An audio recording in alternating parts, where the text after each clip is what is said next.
It's Monday, and that so happens to be the day that I like to talk about monsters. I'm Jeff Arbuckle, and this is Monster Mondays, presented to you by Film Seizure. You can catch new episodes of Film Seizure with myself and Jason Oliver on Wednesdays, but Mondays, well, they're for me to talk about monster movies. Now let's talk about Alexandre Aja.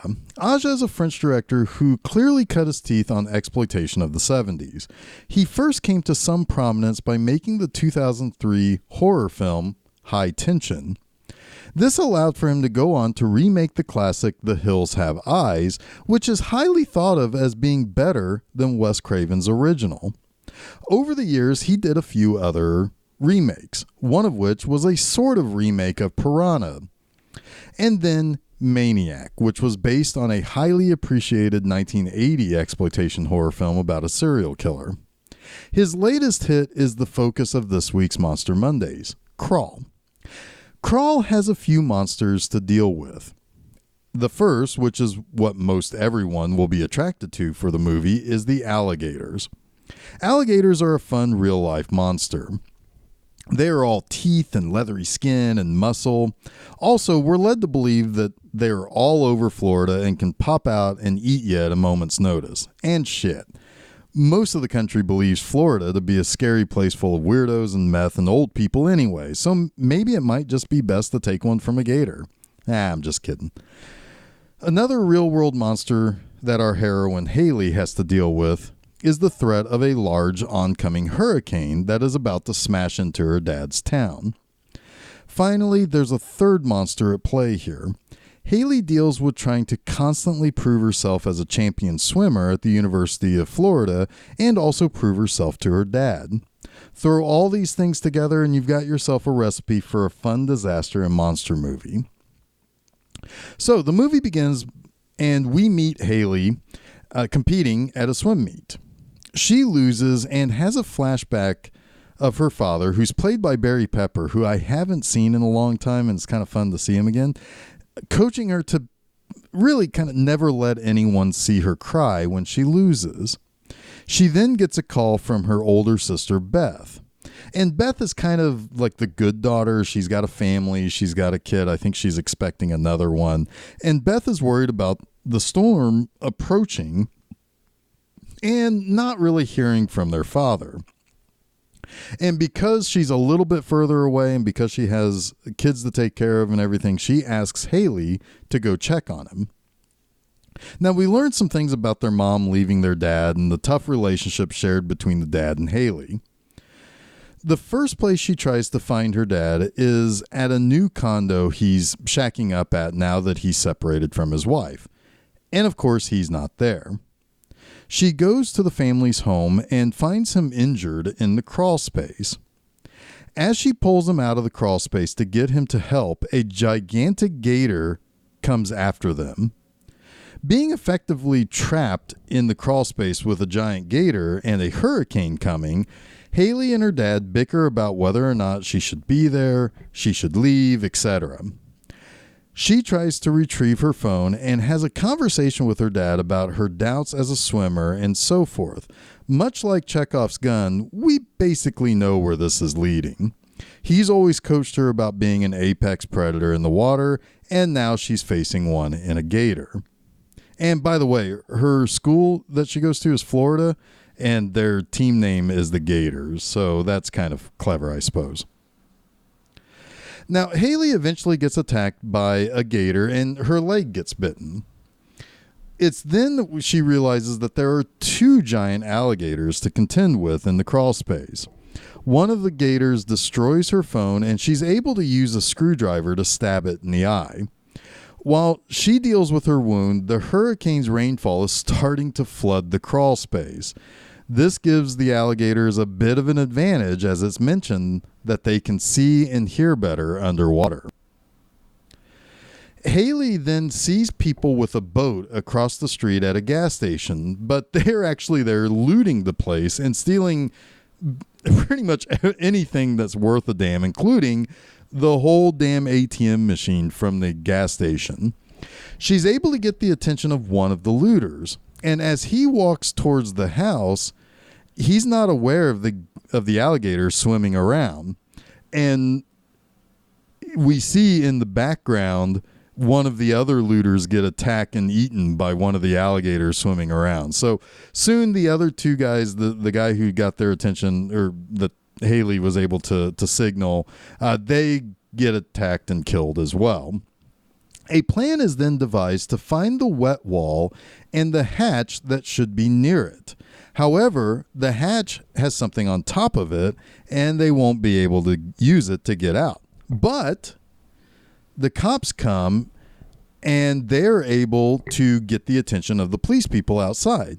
While one cop looks around the outside, he's also subsequently eaten by one of the alligators outside. The other comes in and is warned about the gators, but is attacked by one lunging out of the water and grabbing him. Haley and her dad devise a plan to then distract the alligators by banging on some pipes so that she can get to the stairs. Her dad's able to kill one of the gators with a shovel, and she decides that she actually needs to go through the drain pipe that the alligators came in through because she's not able to get to the stairs with the second giant alligator patrolling around. There she discovers a nest of eggs and baby alligators that one of the ones that have been coming through the drainage pipe is quite protective of. Now, finding one of the cops' bodies, she takes his gun and pumps that gator full of lead, but not before it bites her arm pretty badly.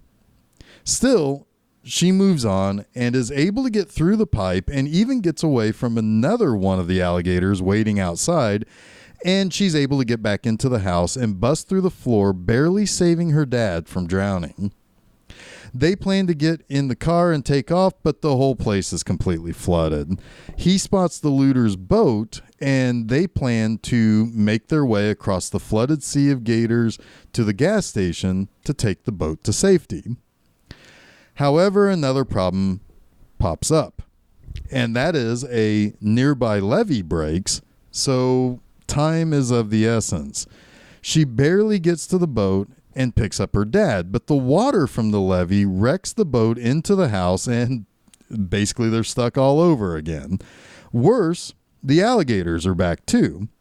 So Haley has to play a game of the floor is lava to get to the upstairs portion of the house and hopefully to safety. She also locates one of the cops' walkie-talkies and uses it to call for help, but it doesn't really seem to be very helpful at the moment. Meanwhile, her dad tries to use some flares to fight off the alligators with, but it gets his arm bit off. They head for the roof, but a gator comes crashing into the upstairs bedroom window as Haley was trying to signal to a rescue helicopter. Now, think about this. They're upstairs. This is now 3 levels. So the crawl space is in the ground. Then they were in the main level of the house when the boat was thrown into the thing. And now they're upstairs, and a gator's crashing through an upstairs bedroom window. That's how high the water is from this hurricane and the levee breaking. Just picture that. That sounds like a goddamn nightmare. Now, while her dad goes to the top of the house, the gator grabs her and tries to pull her under and eat her, but she grabs the flare and sticks it into the gator to give her enough time to get to the roof, and then they're rescued. So let's get to my 3 things that I like about 2019's Crawl. First, this is a pretty fun little movie. It's got almost no more than 3 people on screen at any one time outside of the very beginning at the swim meet. It's also a personal tragedy and that combines the aesthetics of a monster movie with the aesthetics of a disaster movie. But it doesn't go too over the top. In some ways, it's kind of a testament on what you can do if you want to make a movie that has the tension of a big movie like, say, Jaws, but just doesn't really have the budget for it. And speaking of sharks, in a way it feels kind of like the fast-paced action of like a Sharknado, but about 1,000,000 times better made and more serious. So, and I'll talk a little bit more about the tension it builds in my third like in just a moment. Second, I really did enjoy the gator attacks in the movie. Alligators are no joke, though I do believe they aren't all that interested in hunting a person. Still, they can mess you up pretty good if you're not careful.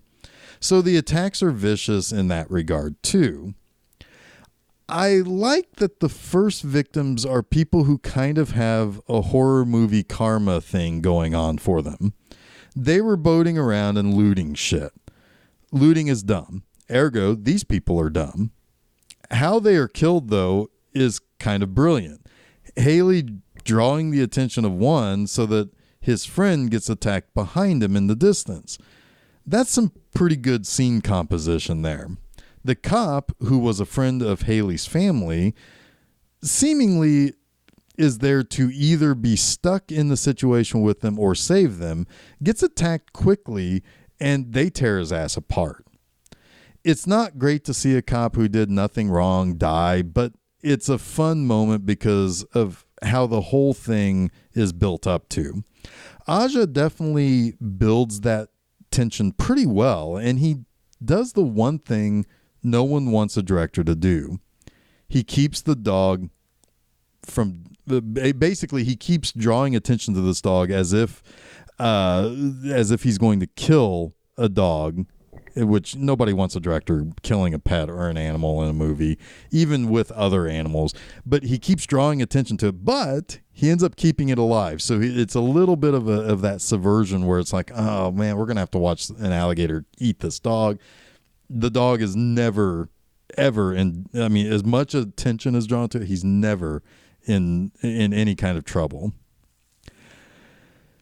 Now, it's that idea that it's like the low hanging fruit is right there, and he could so easily grab it and just get us on the side of fuck these alligators. But he's pretty good at reserving that. Now, finally, the setting of this movie is something that kept me stressed out the entire time. Here's a list of things I don't like: cramped spaces, dirty places, muddy places, spiders, dead animals, flooding water. Guess what? I just described the general setting of this entire movie. Look, I'm arachnophobic. I can't swim either. So right there, this is a big ass nope from me. For the entire movie, I was stressed out, not just because of the stuff like spiders or, having my lungs fill up with water, but because of the disaster going on outside. Watching your house get totally fucked by filling it up entirely with water, or seeing your car float away, that would just suck so much. So it's a well-crafted situation you are in with these characters. It all rolls into that idea of what I mentioned earlier. Crawl is a plenty fun movie to watch. So that wraps up this week's Monster Mondays. Until next week, I'll see you later. And don't forget to check out new episodes of Film Seizure every Wednesday and a new installment of Monster Mondays each Monday on filmseizure.com, as well as places where fine podcasts are found, like SoundCloud, Apple Podcast, Google Podcast, Stitcher, TuneIn, Spotify, all those places. You can also check out new posts at my website, bmovieenema.com, each and every Friday.